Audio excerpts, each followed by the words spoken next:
Ah, the linear RTS subgenre. How I can hate you and love you at the same time. It's truly marvelous that you can exist. But it sure as hell doesn't mean I can't talk about one of your games. That game being Blitzkrieg, released in 2003 by GSC Game World, who would later create some astounding games such as the Stalker series. I do really enjoy a lot of things about this game, besides being repetitive as hell and having unbalanced difficulty modes. Still though, if you need your Company of Heroes fix, you can't do much better. World War II history buffs rejoice. Blitzkrieg's single player is broken up into 3 campaigns, focusing on the Russians, the Allies, and the German side, each with their own various historical conflicts throughout World War II, even sometimes before the actual breakout of the global conflict.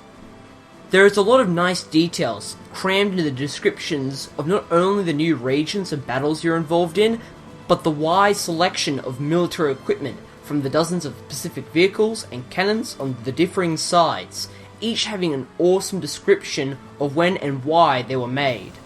It's an absolute joy to read about the different versions of the Sherman tank, then actually use them in combat. Now, this is a linear RTS. No base building or resource gathering. When you start a mission, you're given a set of units and objectives to accomplish in whatever manner seems fit. You're only restricted by the environment and the boundaries of the map. Besides them, you can go wild in whatever direction you want to approach them.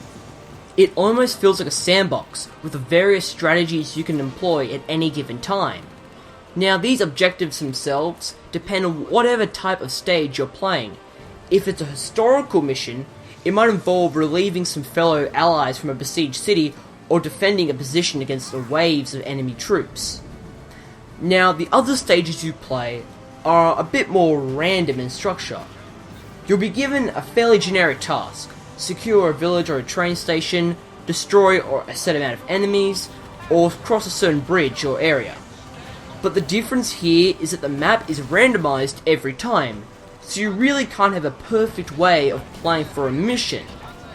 Unfortunately, they repeat these random stages a lot, so you'll be replaying the same mission over and over again for most of your time with Blitzkrieg.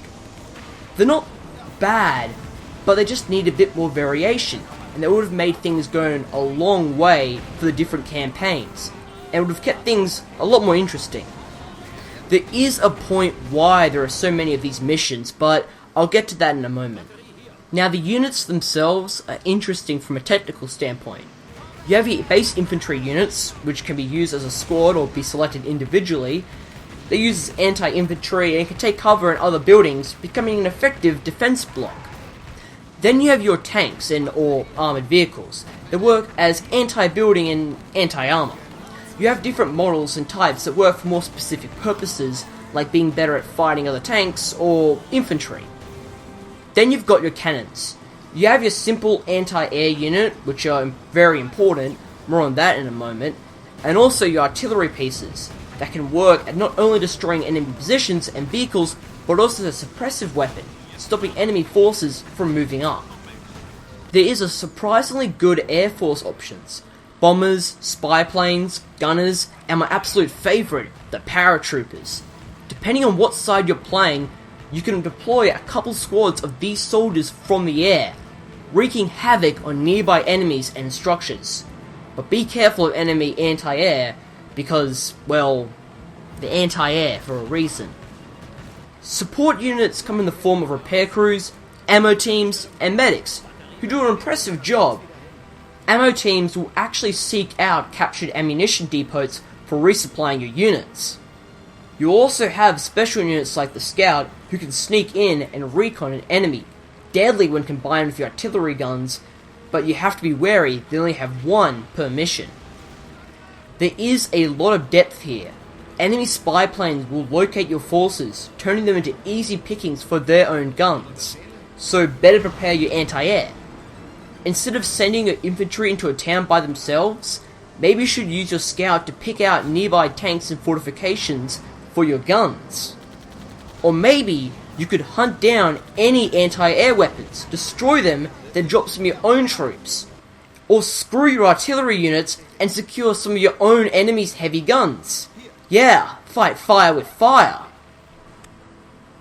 Something different from other RTSs is how you have core units, which is usually a few tanks and artillery guns, which can be leveled up and upgraded.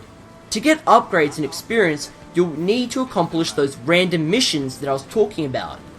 Now they'll tell you what you unlock from these missions, which is good and all, but it's completely unnecessary. Since when you finish a chapter, which is a historical front you're fighting on, you switch to another and are immediately given highly upgraded units that are already better than the stuff you spent upgrading. So there's little point playing a difficult mission to get a better tank when you'll immediately get it by just playing the game. But that's a minor nitpick compared to my biggest problem with Blitzkrieg, the difficulty. During any mission, you can raise or lower the difficulty, which is really nice, but the levels of challenge are unbalanced to hell. Easy is far too forgiving. You can pretty much stumble across each level and objective with little repercussions. Enemy tanks explode when you even look at them. Nothing can stop you. But normal is designed to be historically accurate, which is more akin to a hard mode. Here, the AI is brutal in skill, wasting your army and using dirty tricks to get the upper hand. It can feel very tedious and frustrating. So it's either get pissed off or get bored. Pick your poison. As in the difficulty, the units themselves are also quite unbalanced. Tanks and artillery are far too effective, being that you can just spam shell after shell into the same position whenever you think someone is there.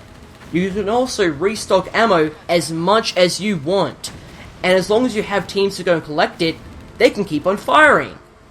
Scouts are kind of useless since you can just use the generous quick save and quick load feature to figure out where the enemy units are. Yeah, I know it affects your end level score, but as I said, it doesn't matter that much. It's frustrating that it can feel like a chore to play Blitzkrieg a lot of the time. I love how dynamic the varied environments are, the deserts of Egypt to the snows of Bastogne, and it's marvelous how a quiet town can turn to chaotic ruins in a few given minutes. It's just a shame it can get a bit stale after doing the same thing again and again. Hey, this game isn't bad by any means, but small things keep it away from being truly great and one of the better World War II RTSs. If you love the genre, it's a definite purchase. Man, this game was much better than Cossacks.